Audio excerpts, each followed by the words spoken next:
The rain fell hard that day, like the sky itself was crying. In a forgotten corner of the countryside, hidden beneath soaked weeds and rusted wire, lay a mother who should have never survived what she'd been through. Her body was broken, her back legs crushed beneath her. But her eyes, they weren't pleading. They were determined. She was a stray, nameless, and ignored by the world. Yet inside her, life stirred. Her belly was heavy with the promise of new beginnings. 5 unborn souls depending on her to survive. No one knew how it happened. Maybe a truck on a back road didn't see her. Maybe someone saw and didn't care. But what mattered now was this: she couldn't walk. She couldn't run. But she could still crawl. And she did, inch by agonizing inch, dragging her shattered legs behind her, soaked in mud and blood, across a pasture where no human foot had tread in weeks. With every stretch of her forelimbs, pain surged through her spine. Still, she didn't stop. Something stronger than pain pulled her forward. She crawled to an old barn long abandoned. Inside, beneath a broken stall door, she curled into herself and gave birth.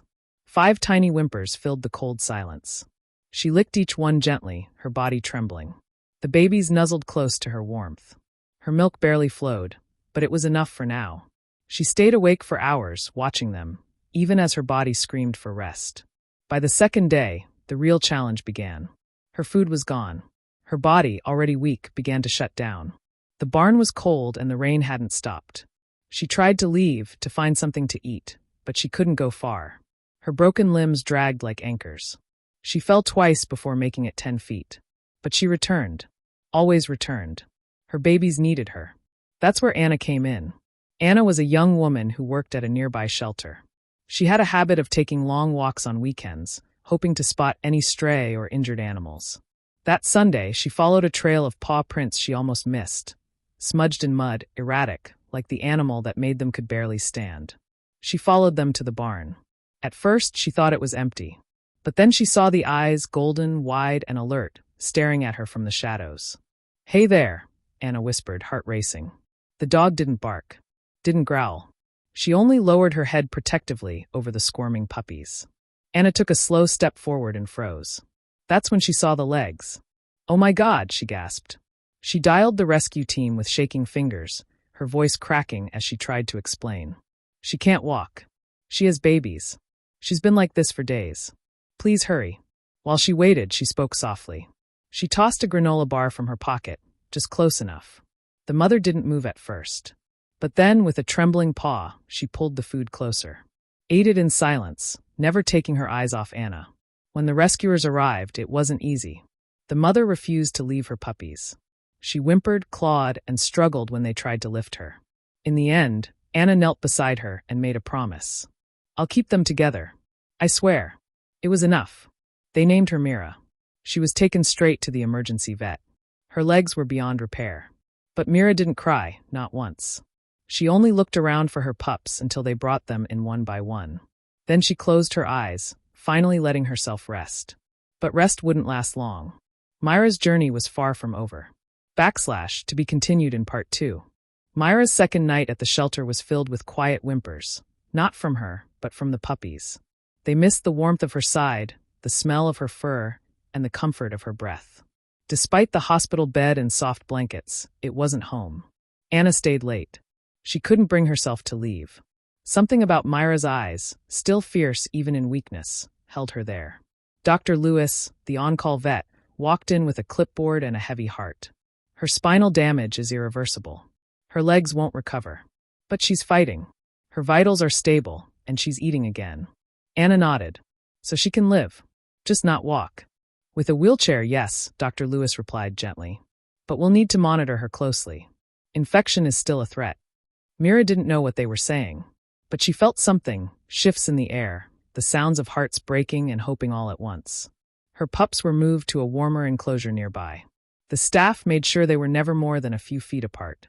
Days passed. Mira began lifting her head more. Her eyes followed Anna every time she walked in. And Anna came every day. She brought soft toys, heating pads, and eventually Myra's puppies. One by one, the tiny creatures began crawling back toward their mother. And each time, Mira licked them clean, her tail thumping softly against the bed. Then came the day of the wheelchair fitting. Mira hadn't stood since the accident. When the support frame was first strapped to her body, She trembled. The staff held their breath. Mira whimpered once, but didn't panic. Anna knelt beside her. You can do this, girl. Just try. With effort and a soft nudge, Mira moved forward. The wheels rolled. Her body lifted. She took another shaky step, then another. Her tail wagged, and Anna wept. Word of Myra's story spread. A local news team came to film her first outdoor walk. The footage of her dragging her chair-bound frame toward her puppies, and the puppies chasing her with wobbly legs, went viral. People called from all over. Donations poured in. Offers of adoption, letters of encouragement, and drawings from children filled the shelter's inbox. But through it all, Mira never changed. She was still the quiet warrior, the mother who never gave up. But just as things were beginning to feel hopeful, life tested her again. One of the puppies, Rollo, the smallest of the litter, grew weak. He stopped nursing. His breathing turned shallow. Dr. Lewis diagnosed him with pneumonia. It's touch and go, he warned. We'll do everything we can. Anna sat by his incubator late into the night. Mira, sensing something, wouldn't rest either. She barked softly until Anna brought Rollo close. For hours, Mira nuzzled the little one, breathing against his tiny frame. And somehow he responded. The next morning, he opened his eyes and cried out for food. He made it. It was nothing short of a miracle. One born not from luck, but from love. Anna knew then that these dogs weren't just survivors. They were a family, and breaking them apart would be cruel. She made her decision. I want to adopt them, she told the shelter board. All of them. I'll figure out how to care for her. I'll make it work. It wasn't easy. Paperwork, home inspections, fundraising. But when you lead with love, doors open. One sunny morning, just 5 weeks after that rainy rescue, Mira rolled out of the shelter on her custom wheels. Her 5 puppies followed in a tiny parade of fluff. Anna held their leashes, tears in her eyes, as she guided them to their new home. Mira paused at the gate. She looked back, then forward. And for the first time since the accident, she barked, a strong, clear sound that echoed with hope. But even now, Myra's journey was far from over. To be continued in part 3. Life on the farm was different from the shelter, quieter, greener, full of space and healing. Mira had her own corner beneath a willow tree, where a soft ramp led up to a raised bed. Her wheelchair stood beside her like a loyal companion. And her puppies? They had blossomed into playful, mischievous little balls of energy who chased butterflies and wrestled in the grass. Anna had transformed her small home into a haven. She built a fenced-in play area, custom ramps, and even an indoor dog lounge. Her evenings were spent brushing muddy fur, laughing at the chaos, and watching sunsets with Mira curled beside her. Mira never needed words to show her gratitude. She showed it every time she rolled across the yard to lick Anna's hand, or when she nosed a scared puppy back toward the house during a storm. Months passed. The puppies grew stronger and more confident. One by one, Anna found them loving homes nearby. Each adopter carefully chosen, each one agreeing to let the siblings visit often. But Mira stayed. She had earned her place. More than that, she was the soul of the house. And as time passed, the pain faded into something softer, memory. One autumn evening, Anna sat on the porch, sipping tea, Mira resting at her side, watching the leaves fall. A neighbor's child ran over, laughing, holding one of Myra's grown pups by the leash. She's our hero, the little girl said, stroking Myra's head. She saved them all. Anna smiled. Yes, and she saved me too. In Myra's eyes, there was peace. Not just survival, but victory. She had crawled through agony, faced the storm, and came out the other side with everything that mattered: love, family, and freedom.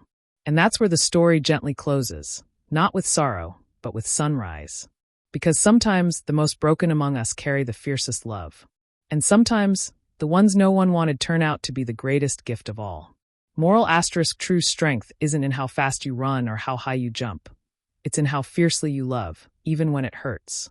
And when that love is returned, it has the power to rebuild lives, not just yours, but everyone around you. Mira didn't just survive. She inspired. ***.